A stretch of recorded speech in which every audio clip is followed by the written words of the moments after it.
Hi guys, it's Calvin Harris here from the Birding Life, and today we've got a fantastic video for you today. It's actually more of a tutorial where we're going to unpack and really look into the Birdlasser app. This is a fantastic application that I think every birder across the world should be using. It's a way for you to log the species that you see out in the field, to participate in citizen science projects, to keep a life list all in one place. And there's no better person to tell us about this app than one of the co-founders, Henk Nel. He's based out of Johannesburg, and he's going to show us a step-by-step tutorial and go in depth in some of the finer functionality that you might not even be aware of, having used the app for some time now. We'd really appreciate it if you could follow along with us, and if you've got the time, hit that subscribe button, guys. We'd love to get your feedback as well, so in the comment section tell us what you like about the content that we're putting out. If you don't like what we're doing, tell us where we can improve. That's all we want to do. And share this content as well. We'd really appreciate it, and we just want to grow this channel and keep putting out things that are meaningful to you as a birder and the greater birding community at large. So let's jump into it right now. Go for it. Okay, Henk, I want to welcome you tonight to one of our first YouTube videos. You've been on our podcast a couple of months ago, and it's great to have you finally on our YouTube account. And I just want to say on behalf of the Birding Life team that we are so privileged to be able to partner with you guys and to be associated with you guys. We just are really passionate about the work you're doing. And I know if, in terms of birding, the Birdlasser app is probably many birding people's go-to app. And so we just want to welcome you. And the reason we've got you on the show tonight is you are to do a demonstration, and hopefully starting to Atlas also. I know, Henk, we said it on the podcast a while ago, you were actually the reason started atlasing. So, yeah, just to start, maybe Henk, you can just give us a little bit about who you are and a little bit about the history of Birdlasser, and then you can just go straight into the demonstration after that. Oh, thanks, Adam. As you mentioned, one of the co-founders of Birdlasser. We started about 6 years ago with an idea to have an app that will make bird logging simpler, easier, and have some cool integration functions with other citizen science projects, most notably Sub-Up 2 here in Southern Africa. Building in the protocol rules into the app, making it seamless to record your sightings while out in the field atlasing and sharing it with Sub-Up. They're based at the UCT. We were quite a few birders that were keen on this, and that also helped us out with the initial testing. So it feels like it wasn't just the founding members. We were quite a big group of people that made this happen. The app went live in August 2014 for iPhone, a couple of months thereafter for Android, and even a Microsoft version. We subsequently also partnered with BirdLife South Africa, which has been a tremendous relationship for us. Building in a feature called causes that meant even if you don't want to comply to a protocol, an Atlas protocol for Sub-Up, you can still contribute your sightings of endemic and threatened species to their cause. And we've subsequently added a few other things that brought in more of the gamification features into the app. Our challenges and private events are extremely popular. We have a couple thousand users every day on it, where people can have these friendly competitions, basically seeing who can see the most birds in a specific time for a specific area. I think that is it in a nutshell. That is Birdlasser, and obviously very proud to be associated now with the Birding Life. Yeah, Hank, thanks a lot for giving us a little bit about the story of Birdlasser. And just a quick question, is it, I just noticed looking at the challenges today that there's actually international challenges on Birdlasser now, which is quite cool. Yes, because of our relationship with the UCT and the Sub-Up program, we got involved in similar projects in Kenya and Nigeria, and subsequently most of Southern Africa. We've recently had Liberia, Sierra Leone, Tanzania join us.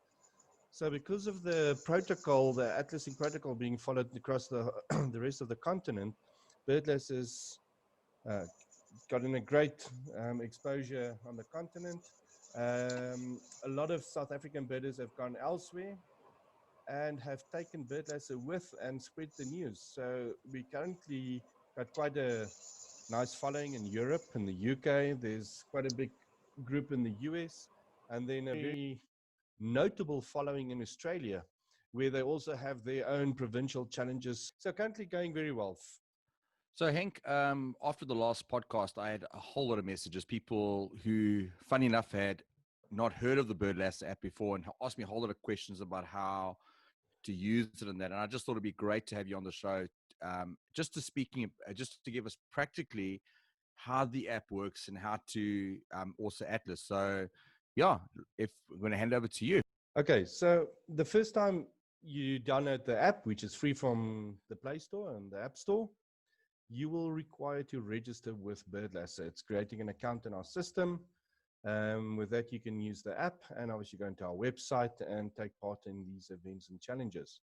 So once you've created your account, you've registered by using an email, you pick a password, and the first screen you'll get is something like this, where it's just an empty trip cards. Everything in Birdlasser goes around trip cards. All your sightings are linked to trip cards. You can see there's a list or your little black book of birds. This is where everything happens. Now, people ask me, so what makes sense in terms of naming a trip card? I say whatever makes sense to you. If it's my summer holiday, June 2017, then that's what you call it. If it's more specific, like Kruger National Park, and every time you go there, you log in that trip card, that's also fine. You can always go back to your trip card and add to it. It builds a nice life list for that specific area that you've defined. Myself, I try and have a home trip card going at any point in time, which is roughly the area I live in. And then every time I go out, I'll go to Murrayvale, go down to the beach, wherever it may be, I'll have a trip card for that. But let's talk a bit about the pre-start logging. If you look at the bottom of the screen, I'm on an iPhone, on an Android device. It's from the menu in the top left-hand corner. You can go to settings. And what's important in settings is the section called region, taxon, and display language. So what the region does is it gives you a list of species you can select from when you log a record in the app. So what we've done is we've broken up the globe into certain regions that made sense to us. Myself, being here in Johannesburg, I selected Southern Africa. It has most of the Southern African countries. As you can see, there are a lot more. You can even go to Antarctica. There's Asia, Australasia, Central America, Europe, etc. So once you've selected Southern Africa, you'll be presented with a roughly 980 odd species found in Southern Africa. Next important is your taxonomy. Here in Africa, we follow IOC. And now in other parts of the world, like the US, they follow Clements, and you can select the one you want.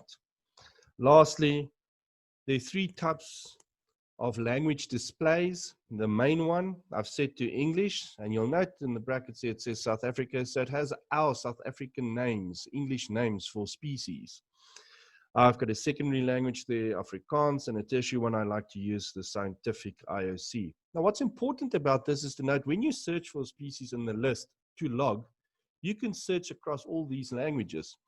And I'm going to show you an example of that, so just keep this in mind.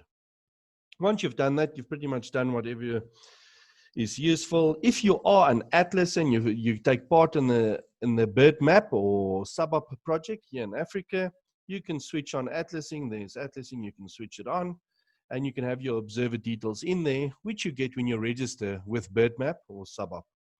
There's some other cool features in there. I just want to point out, quick capture count. If you switch this on, every time you log a species, let's say you see a house sparrow and that setting is enabled, it'll ask you how many did you see. So you can instantaneously record the count of each species observation. We've got some other stuff in there, like areas. You can create custom areas. You can see a circle on the map for whatever reason. Like our birding big day here in South Africa, it's a 50K radius around a point, and you can see on the map inside the app whether you're moving outside that area. There's some other stuff in there like Lifelist management. Should you wish to count a species that you've heard towards your life list, that's where you switch it on. Most people here in Southern Africa don't do that. You need to have a visual of the species to log it. So I've set mine to no. Some other interesting stuff in there.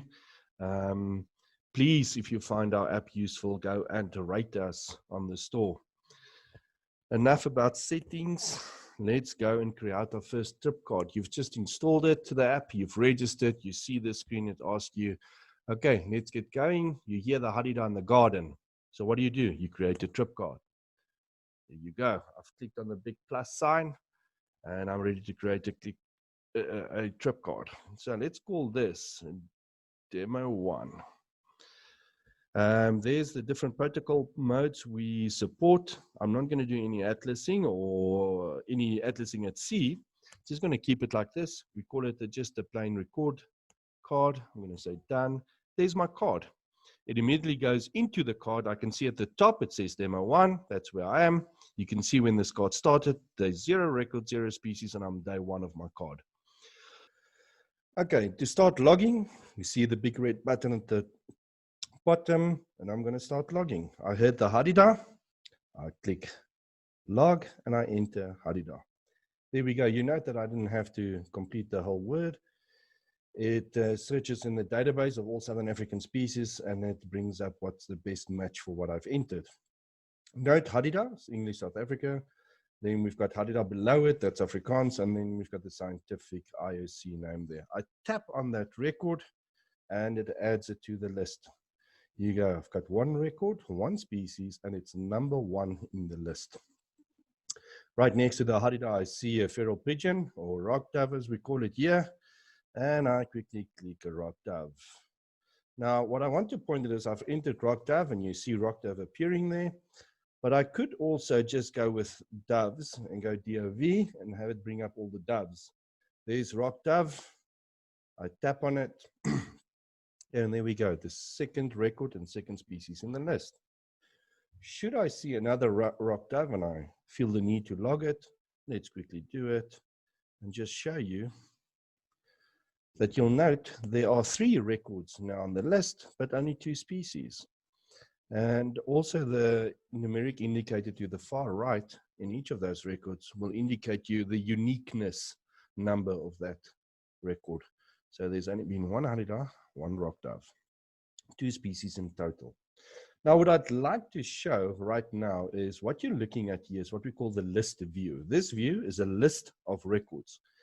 Just to the right of the name, Demo 1, is an icon, which if you tap it, it toggles between a map view and a list view.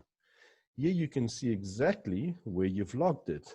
Here I am at home in Johannesburg, and you can see where I've logged it. Can toggle it again, and it flips back to where I was. One of the best things about using Birdlasser is the ease of logging birds. So I want to spend a bit of time on that. I've already hinted at some of the ways you can search. So let's do another one. Now, quite common bird everywhere in South Africa is the white-eye family.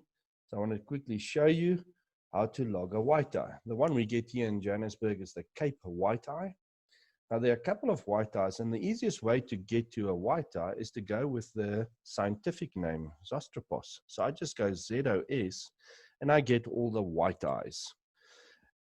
If you note, my tertiary language setting was set to IOC. Just below white-eye, you'll see Zostrops pallidus. And there you go, so Orange River white-eye. I'm going to log the Cape white-eye, Zosterops virens. And there I go. I log it, and I've got a Cape white-eye on my list. So clearly you could see the value of having 3 different languages and the way you can search for it. It will, however, because you've set your primary language to English, log it in English. What's nice is you can even double between languages. You've got the olive pigeon here in Afrikaans. It will be the first word there is geel. So I'll type in geel, and then I'll go to olive, and it'll bring up the African olive pigeon. So it does a quicker search and zones into the species quicker if you go and mix the languages. Now, some other interesting stuff that we've got there. One of the things all birders do is we identify birds on call, and you associate it with a word, a name, or a phrase.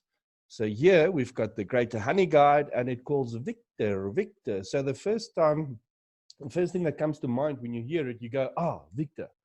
Now, if you type in Victor,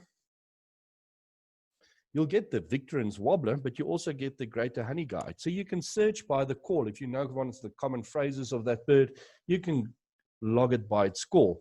There are quite a few nice ones out there. I've had you drink your beer. We've got 3 blind mice. If I type in blind, some of you will immediately say, ah, it's the chin spot batters. So there you go. Trying to think of some more good ones in there. Oh, old names. So the African Harrier Hawk is one of the examples of birds that had a more scientific name change in the last probably 10, 20 years, but it used to be known as a gymnogene, still the more beautiful word. So you can go there and type in gymnogene. If you know a gymnogene is an African Harrier Hawk, then you click African Harrier Hawk. So quite a few of those in there.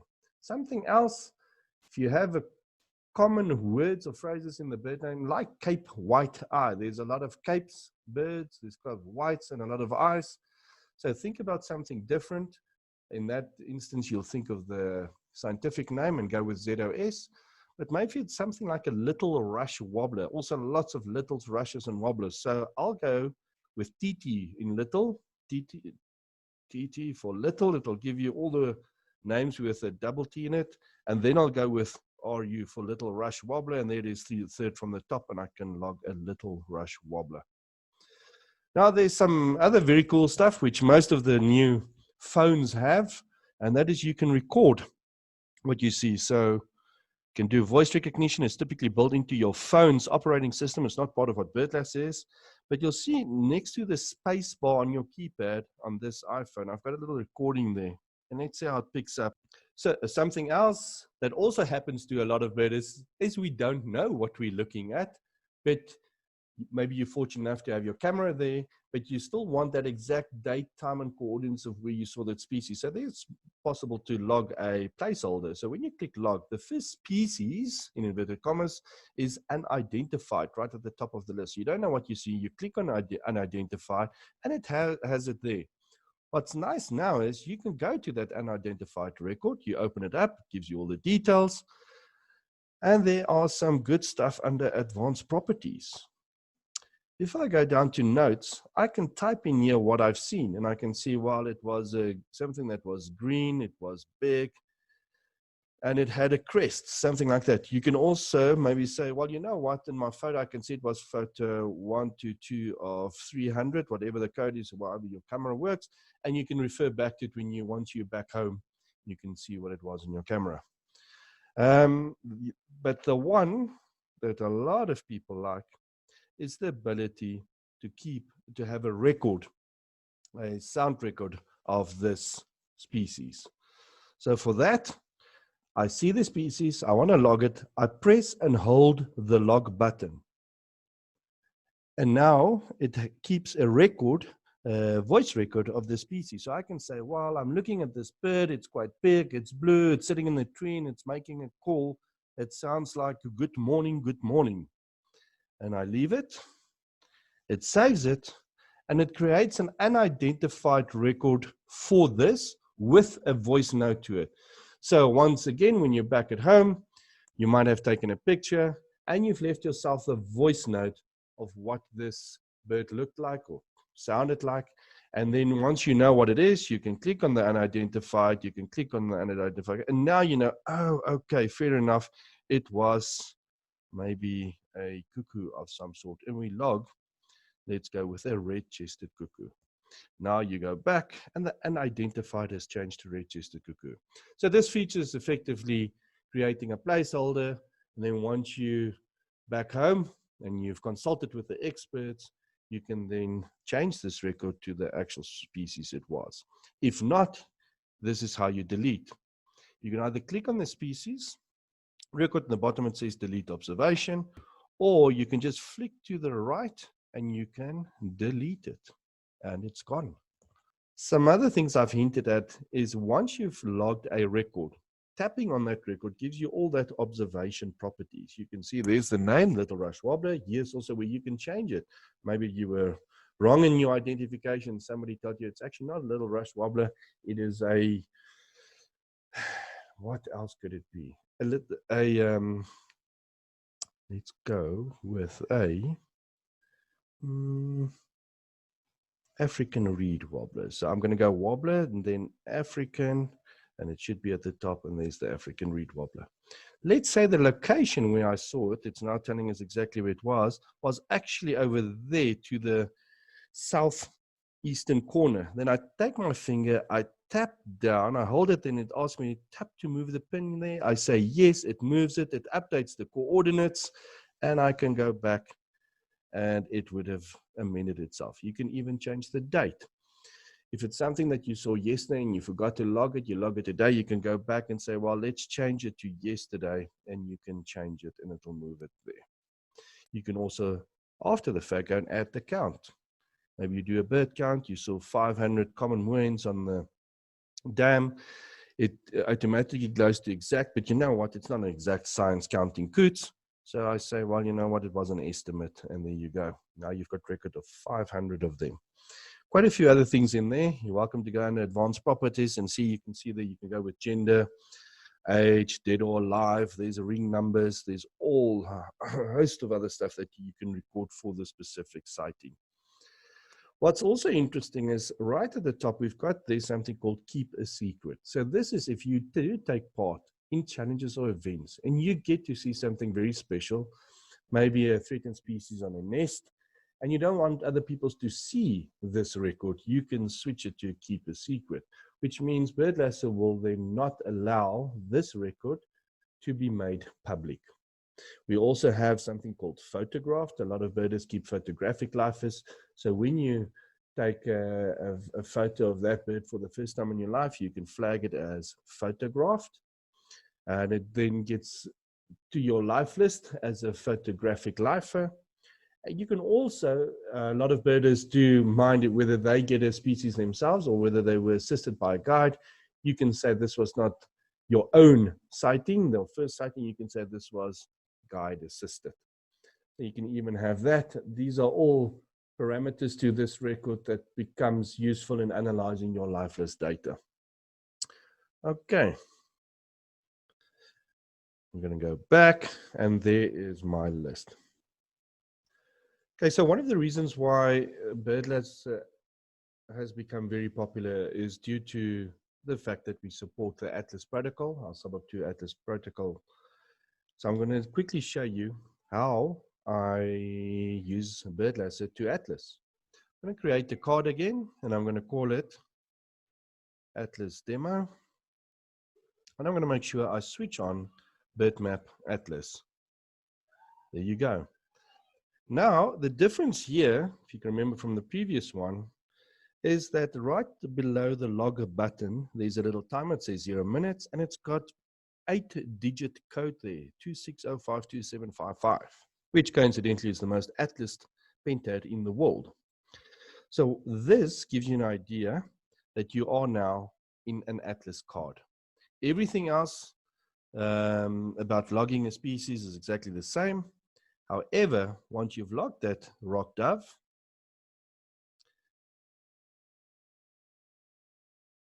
you will note that there's a new header appearing. It says that you've been atlasing from the 1st of August to the 1st of August. It gives you that because in atlasing terms, you've got 5 calendar days, and you'll be able to see how far you are on your 5 calendar day period. It also has the pentad number at the top and how long you've been atlasing. Now, what is this pentad? Now, atlasing is all about birding in a specific area for a specific duration of time. The minimum time is 2 hours, the maximum 5 calendar days. And the idea is to log everything you see, what you identify either by visuals or by call, and log it in the order that you observe it. So what I can do, once I've logged it, I can obviously see it on a map. What's nice about the map is it'll show you those pentads. It's roughly, well, it is 5 minutes lat by 5 minutes longitude. It's roughly, I'm going to say 8 by 8 kilometers, depending on where you are on the globe. But there you can see and you can monitor where you are so that you stay in that area for at least the minimum 2 hours.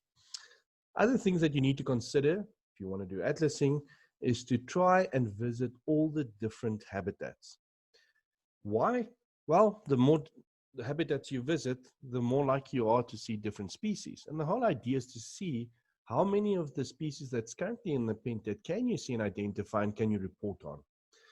When you comply to that minimum 2 hours in the pentad, visiting all the habitats, and some side rules like it should be good weather for birding, no use going out and trying to atlas in gale force winds or pouring rain. It needs to be good conditions so that you can go out and try your best to record all the species that is current in that pentad.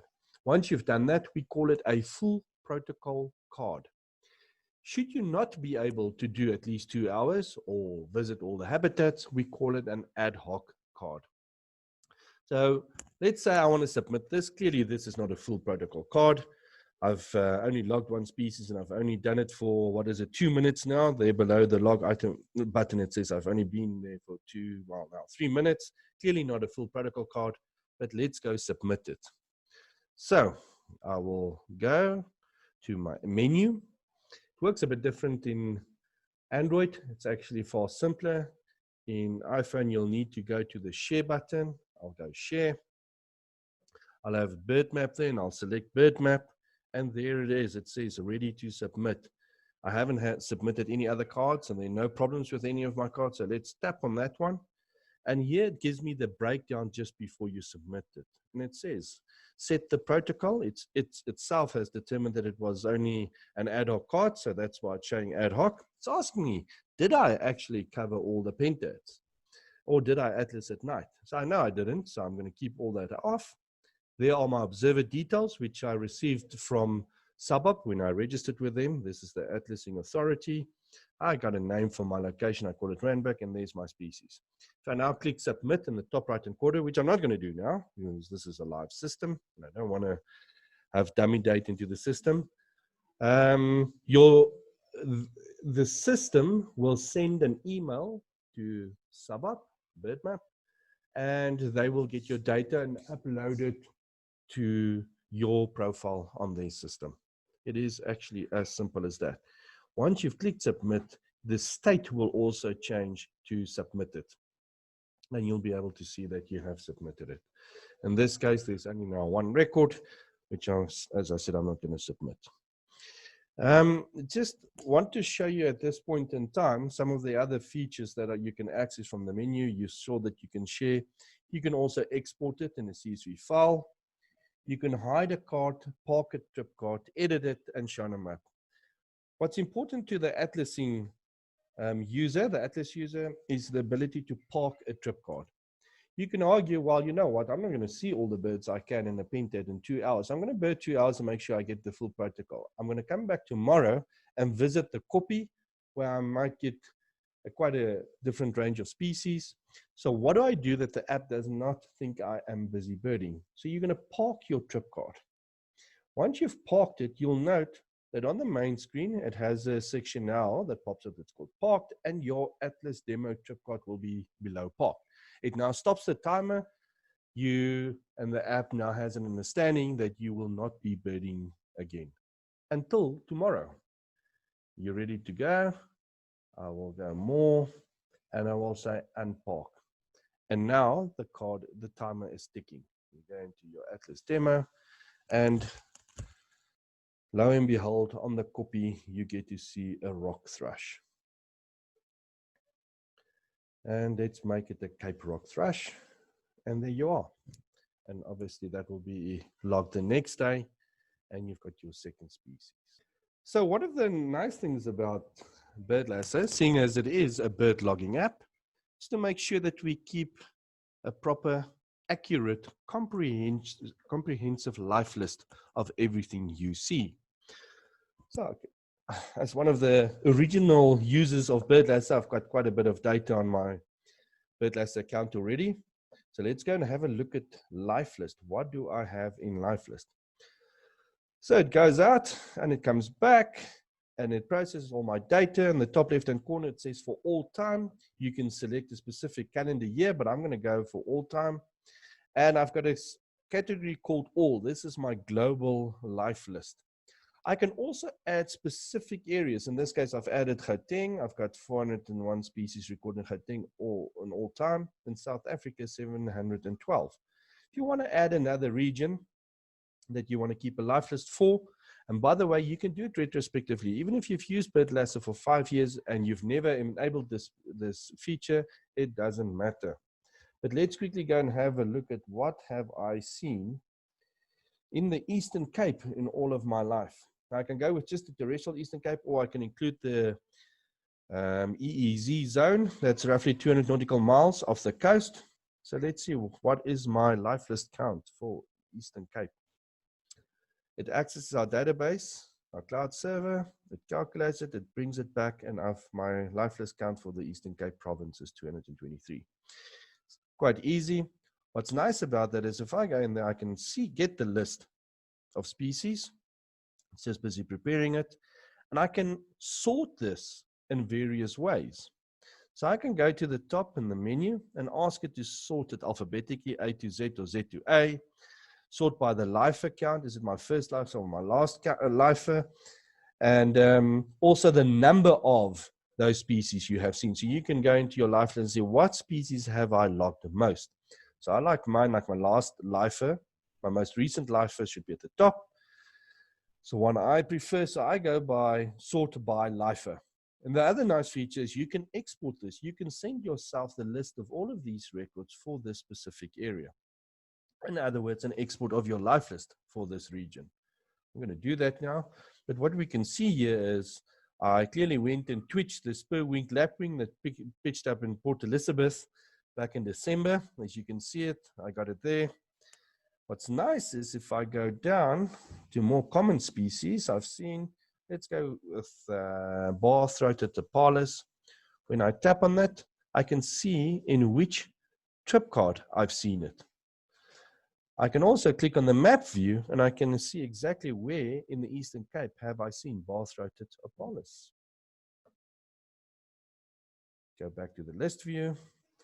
At any point in time, I can change the sort date and have a reverse one. Clearly, I've seen a lot of these bar-throated Apalis on my road trip back in January 2017. So what's quite useful about the life list is we often get people that do a pocket log or accidentally log something incorrectly. Once you click the log button, obviously it's sorted in alphabetical order. So you've got stuff like arrow marked babblers and bar-throated Apalis and those type of species, African black duck on the list, and people pocket log those species. Now it's quite embarrassing if you're in the Kalahari and you log an African black duck and it shows up somewhere in a challenge and people ask you, sure, where have you seen an African black duck in the Kalahari Reserve? Then you need to backtrack and say, oh no, that must be wrong, it was incorrect. Now you need to go find it in your phone. Now I've got a couple of thousand trip cards, so it's difficult to go and search where it is.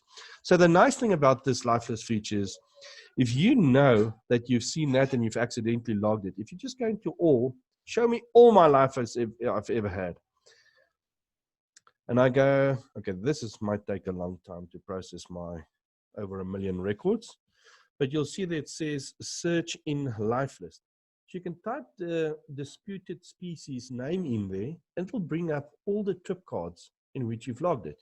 You can then tap on that trip card, it'll open it up, and you can go and delete that species and ends correcting your challenge data. So what I'm going to do is one of the most often logged accidental species, the African barred owlet. So to go and search for that, I'll just say owlet. I'll see African barred owlet. I myself have only logged it 4 times before. So once I click on it, show me the records, I can go. Okay, so it opens up that trip card, Kruger, December 2019. Now, if I go to the top, to the top of this card, I can search. I can type in outlet. And it'll bring up the 2 outlet records I have. And if one of them was incorrect, you by now know. Go there and I delete it, or I tap on it and I change it to what it really was. Tap on it and I search for that other outlet. It could have been a full spotted outlet, and it'll log it there. Just going to go out of Lifelist and I'm back here. So another thing that we try and do with Birdlasser is to get birders into citizen science. What is citizen science? Well, it's where you and I, the guy on the street, can go out, practice this amazing hobby, but make sure that what we do ends up in the hands of people that can make a difference, i.e. maybe secure the habitat of a threatened species, or whatever else it may be that will help for the survival of that species. Now, atlasing is one of the best ways of contributing as a citizen scientist, but a lot of people don't want to for whatever reason. So what we've come up with is the idea of causes. So conservation or resource causes. So what we encourage people is, once you've got Birdlasser up and running, is to go to causes. There are all our causes. You can go and see what they are. I explicitly want to call out the one at the top, threatened and other important species.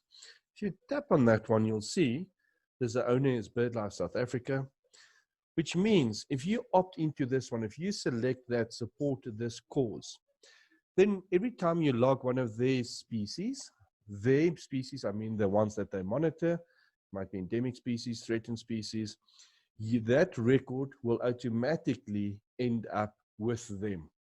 Nothing you need to do. There's no submit. It just happens. And we're all very grateful for you and contributing to it. What I want to show is what such a species looks like.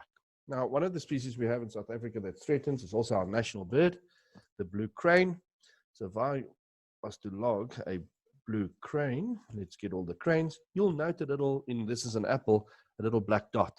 In Android, to the right of the name, it's a little Birdlasser icon with a C inside that indicates it linked to a cause. So when I click a blue crane, it goes into the list with that little dot next to it. This is how it tells me this is quite a special species I've logged. What these cause and it typically wants is for you to go in and give a little bit more details.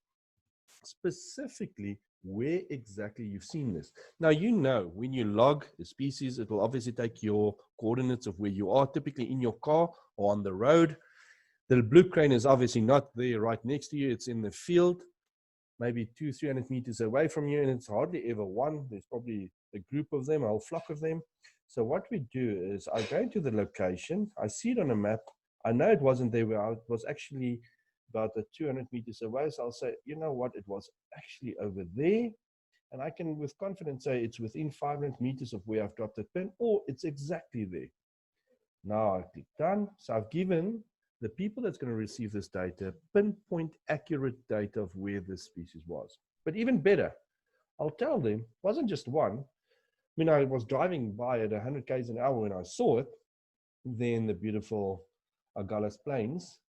I'm guessing it was about 50 of them. So I'll say I estimate about 50 of them. And you know what? I might have picked up that there were 3 or 4 young ones. So when I go to advanced properties, I can even go in there and say, hey, do you know what? It wasn't just 50 unknown. I'm pretty sure there was about 45 and about 5 of them were juveniles. And you can even do that. Giving these people all the data and all the observational properties that you manage to gather. I don't want it to become a burden. I mean, if you do drive along the N2, you'll see a lot of them. Myself, I typically just do the correction on the phone in terms of the coordinates, and I just have a thumb suck of how many, in other words, the count. I don't go in too much detail, but we've got a lot of users that spend a lot of time on this. You see a Marshall eagle on the nest in the Kruger, then they will typically say it's busy, it's on the nest, it's carrying building materials, so I can see 2 chicks. that data is immensely valuable. So I would like to encourage you guys, if possible, to add as much of that observational details to these threatened species records. You will now note that once I've gone in there and I've added a bit more, the little black dot next to the blue crane is now gone. It's sort of an indication saying, thank you. I acknowledge that you've added all this additional information. So Sorry. thanks Okay. for that. So, Henk, people are going to watch this video and they're going to hear about just how powerful Birdlasser is. And I'm sure they're going to want to go out and start to atlas. So let's chat to those people tonight. Let's talk about, firstly, about the importance of atlasing and how would someone get started with atlasing? You know, can a new birder start, or should there be a little bit of experience? You know, what are your thoughts on this here? Yeah, Adam, very important question there. As much as we'd like to get more people atlasing and being active citizen scientists, it is important to note the rules of atlasing, where it says the objective is to see how many of the species you can record in that pentad. So if you are a new birder, you are still struggling to identify visually or by call these birds, clearly you will not be able to log all the birds that you encounter. And not to discourage that birders, but it's best if they want to get into atlasing is to log those cards, even if they've spent 2 hours in that pentad, 3 days, it doesn't matter. Take that card and send it in as an ad hoc card. But let's just start at the beginning. You want to get part of the atlasing community. How do you do that? Now, you go to SABOP's website, and in the rest of Africa, we also have the African Bird Atlas website. It's just a different front. It's the same thing at the end of the day.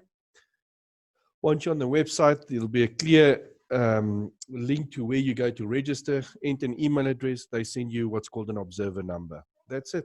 You're registered. Now you're on the system. You use that observer number in the Birdlasser app. You capture it there. I pointed out in the settings section. And now you're there. You can go. Now it's all about putting your phone, creating the trip card and putting it in the atlasing mode, and go out and identify a pentad that you'd like to go and atlas.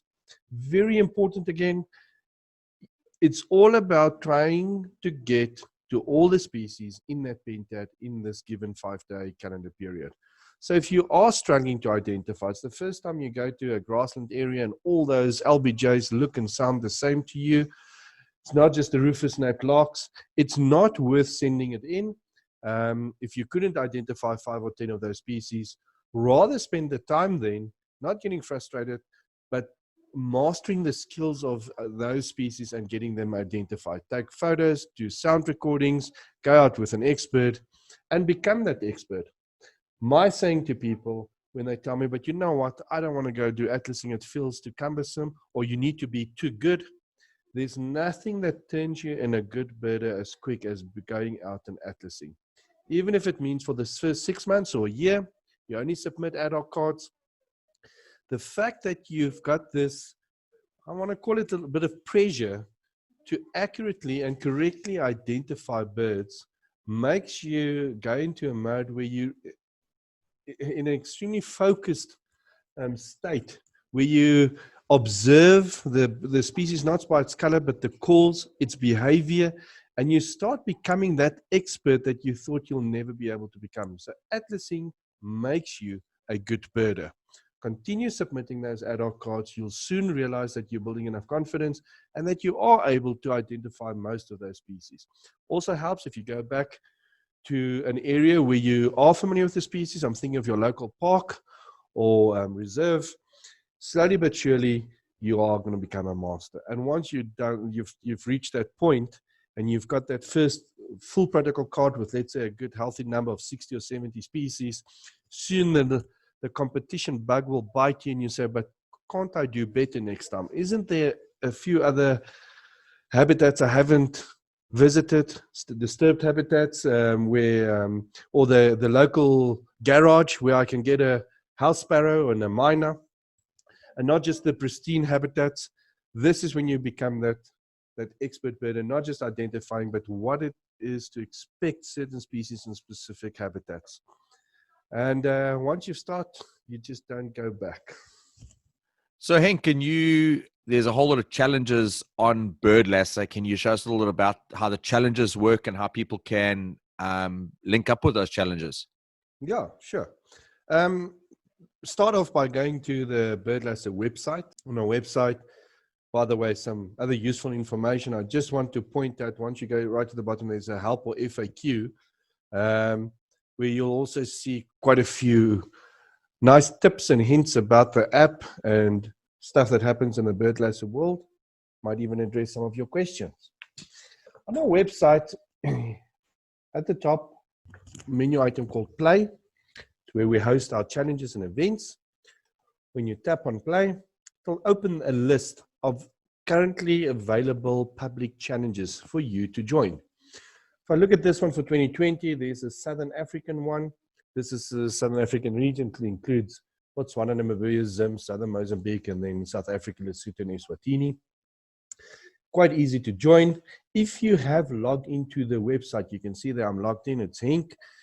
If you're not logged in, once you click join, it'll ask you to log in. You use exactly the same username and password you use for that app, and it will present the screen. You enter a name you want displayed. I've typed in Henk, and I can see, or I can then start joining. So let's see this one, Southern Africa. I've not joined this one, so I'm going to click on join. I'm going to type in Henk, and I'm going to join my own challenge. And let's see. Quite scary if you see, look at the leaderboard there. Top 5 birders, Peter Scholes, 598 species so far this year. Myself, where am I? Species, view all my species, and I can go, then I can see all the species I've logged. Oh, not there yet, still loading. I'm a bit quick on it. But this is actually quite a nice area to talk about. So typically when birders go out, they log a species, they've got the chasing a year list, and they know here in Gauteng, I had to get what's a nice bird in winter? A fairy flycatcher. They move into Gauteng in winter months. So now I have to go and see one. I come across one, I log it, I immediately go to the challenge list to see if it's been added. As you can see, I've logged a lot of birds in Southern Africa this year. Nothing is showing up. Why not? So this website refreshes every 10 minutes. And all the data on your phone automatically gets synchronized with our cloud servers. It just means it's somewhere on the internet. And this website pulls the data of there. So it doesn't pull it off your website, off your phone. Also important to note that there's nothing you need to submit. Once you've logged that record on your phone, you don't need to submit it to the website. Neither can you go to the website and add it on the website. You add on the app, whatever gets logged in the trip card, if it's in the same area, in this case Southern Africa, and in the same duration, this case 2020, it will appear on the website. You may just need to wait up to about 10 minutes for it to appear. Let's go back to the list there. What I would like to point out is, if you're in an area and you'd like to have your own challenge, maybe we don't have it in here. You can see there's Eswatini, there's country challenges. There's a couple from Australia. Then we've got regional challenges like the Cape Town 150K, Durban Pietermaritzburg 150K. If you don't know what a challenge is about, just click on it, and there's a little bit of an about section that gives more details about it. But if there is an area on this globe that we don't have covered, please contact us and we will create that challenge for you. We then encourage you to go and invite mates that's in that area, and you all join, and then you can be a good birder like Tyron here, a 310 species for the 150K challenge in Durban Pietermaritzburg. And then there's another not so shabby birder just below him, Adam. So there you go, all in the 300 club. Quite a achievement halfway through the year, getting in only 150K radius centered around this point. You can even see that, and then visually on the map it'll show you where it is. Okay, so please contact us. We'll create a challenge. What we also do is we create private challenges. So these public challenges, people can see who's on the leaderboard. You can go into the leaderboard and you can see who's seen what. I've mentioned earlier in the app, you can take a species and flag it as keep a secret. It won't pop up here. That species will not be counted towards Rowan's list if he does pick up an African barred owlet and he doesn't want other people to know about it because it's a threatened species and it's sitting on a nest. Don't want a bunch of twitches out there. But you can also create a request a private challenge. We then set it up. We send that URL or that web address to you, and you add people by request or by invitation, and only you, a group, know what that link is, and only you can see who has seen and where they have seen it. So it's out of public eye. We gladly set up events like those as well. Yeah, so thanks, Henk. This is an amazing app. I know, like I said at the beginning, it's probably the app that we use the most ourselves. But for those who are watching, and if they want to support Birdlasser and support the work you're doing, how can they support you guys? Yeah, thanks, Adam. Very much appreciated those kind words. We are a private company and we are funded by the owners, but it is an expensive exercise. We fortunately have a lot of people that's come on board to help out with, amongst others, the hosting of the data. And we also have institutions like Birdlasser South Africa that makes generous donations to help us out. Other than that, it's just donations from our user base. If you go to the bottom of our website, there's a little donate button. It basically just gives our banking details, and very grateful for anybody that makes a donation, whether it's once off or more regularly. We've got quite a few people that do regular donations, which we are very happy and very glad about. But yeah, that's it. There's nothing else. We'd like to never ever have to bring in advertising on the website or even inside the app. Want to keep it clean. We want to stick to what's important. So any support we can get, we will be very appreciative. But then, Henk, I see you've got some corporate firms that have partnered with you guys. If there's anyone who's watching that's from the corporate side of things and they would like to support you guys, how can they get involved? Is there a way that they can link up with you guys? Yes, definitely. By all means, they can contact us like what Workbench has done, and they help us with marketing materials and social awareness campaigns. Werkmans has joined us and give us pro bono legal advice. And then obviously BirdLife is another partner that does financial sponsorship as well. If any corporates out there are willing to help us out, we will gladly advertise you in this space and add you to our email footers. Whatever we can do to make your name heard as a supporter of our brand. Yeah, so Henk, just from all of our side at the Birding Life and all the viewers that are going to watch this video, not only when it goes live, but whenever they want to draw on this video for information or how to use your app, we'd just like to thank you for your time. And obviously, from the birding community, just in general, for you putting in the effort, sacrificing business and family time. We know that you're a passionate birder, and it's clear to see in terms of the app that you've done and your contribution to not only birding but conservation as a whole throughout South Africa, and it looks to be the world as well. So thank you from all of us at the Birding Life. Oh, thanks, Calvin. Thanks, Adam, and thanks for your support. I hope your YouTube channel is a huge success and a true reflection of your guys' passion for birding and conservation as well.